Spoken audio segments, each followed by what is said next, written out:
Ladies and gentlemen, good evening, and welcome to my review of Alastair Reynolds' Revelation Space. If you aren't aware but happen to be a fan of the show Love, Death, and Robots, he's the mind behind Zima Blue and Beyond the Aquila Rift, short stories which I haven't read. I mentioned this in my last review, but this is a counterpoint to that one, so once again I will be ruining the plot of this one as well. If you don't want to be spoiled, my answer on if you should read it is probably not. It's long, arduous, and just not interesting enough.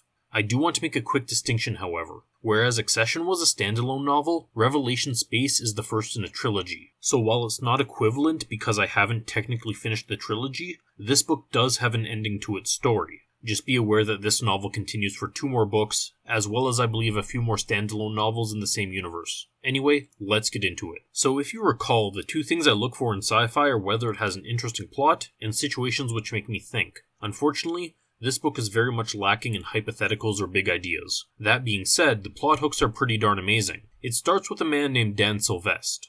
Dan led an expedition to a backwater planet in search of the ruins of the Amarantan, a bird-like race which went extinct thousands of years ago. He's positive that their extinction was due to some mysterious event, and is adamant in uncovering what happened since he's worried that what happened to them may be repeated with humanity. Really gripping stuff, but once established, it all devolves into boring politics as the planet has a coup, Dan Sylvestre gets overthrown and imprisoned, and all the Amarantan history gets dropped for a long period of the book. Next up, we have Ilya Volyova. She's a prominent member on a ship. This ship's captain has been suffering from a plague which is getting progressively worse, and as such they are on the search for Dan Sylvestre, as he was the only one able to slow its growth decades before. And finally, we have Anna Kuri, the assassin, a woman who has spent her time fulfilling contracts killing people after she was wounded on a war-torn planet and was accidentally shipped off to a new planet with no way back. She gets approached by a new player known as the Mademoiselle in order to find and kill Dan Sylvestre. So naturally she ends up hitching a ride on Volyova's ship in order to reach him.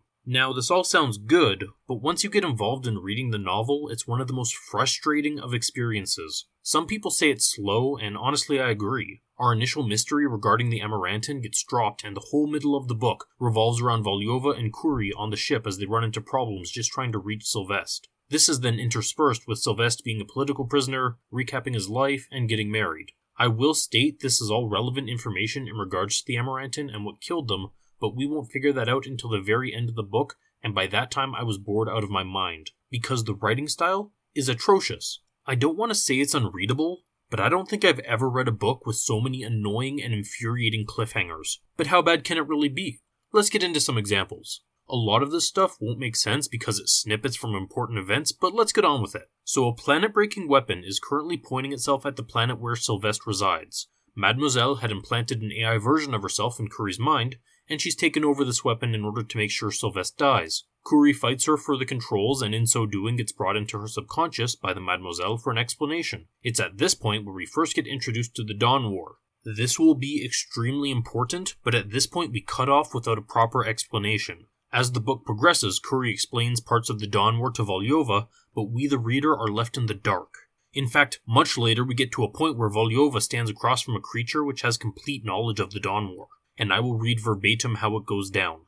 "What is it about?" she asked. "I know what you're doing here. You're delaying me, keeping me waiting because you know I'll do anything to hear the answers you have. And you're right, in a way. I have to know. I have to know everything." Sunstealer waited, silently, and then continued to answer all the questions she had for it. When she was done, Volyova decided that she could profitably use one of the slugs in her clip. She shot the display. The great glass globe shattered into a billion icy shards, Sunstealer's face disrupting in the same explosion. That's it. This is near the end of the book with less than 100 pages left. We the reader are there in the room with Volyova, and we are just as interested in the Dawn War. This great event which has been teased from the beginning, and the author blatantly disregards us and refuses to provide us with the answers that he gives to the character. And this isn't the only time he does it. He must string you along. There's a point where eventually Volyova puts together that the thing she thought was shrapnel in Kuri is actually an incredibly important clue put there on purpose. She figures it out and realizes what it is, but she doesn't voice it to the reader. Instead we get a, "Oh, I know what this is," then it cuts. You're just spitting in the reader's face. "Oh, the characters know and figured stuff out, but I don't want you, the reader, to know yet." And it wouldn't be so bad if the whole thing was interesting. There's so much pointless garbage and thoughts floating throughout this book. It's 567 pages, and I honestly believe that you could remove 200 pages and still keep the same story. That's how much extraneous crap is in here. It's so bad, I kid you not, that on page 486, they literally recap the first third of the book involving Sylvester and his excavations because it hasn't been addressed for so long. Even in the last 6 pages, where everything is being explained, there's an entire page devoted to pure description. I'm sorry, but we're past that at this point. And it's unfortunate because there's a lot of relevant and intriguing plots put forward. It turns out that there were plots within plots. Hidden alien races broken into factions using proxies, each for their own ends. Plots that were put in place decades earlier finally bearing fruit. Heck, our big reveal is literally Mass Effect and the Reapers. Though I believe this book was published first. And that should be a large revelation in space. But even then it all ends up falling flat because it's dragged along so much that you're frustrated rather than interested. I could feel myself yelling internally to just get to the freaking point.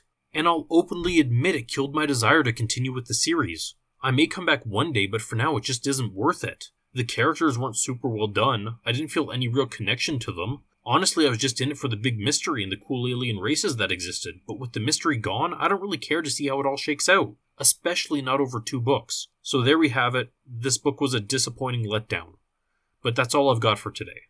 Thanks for watching, and have a good day.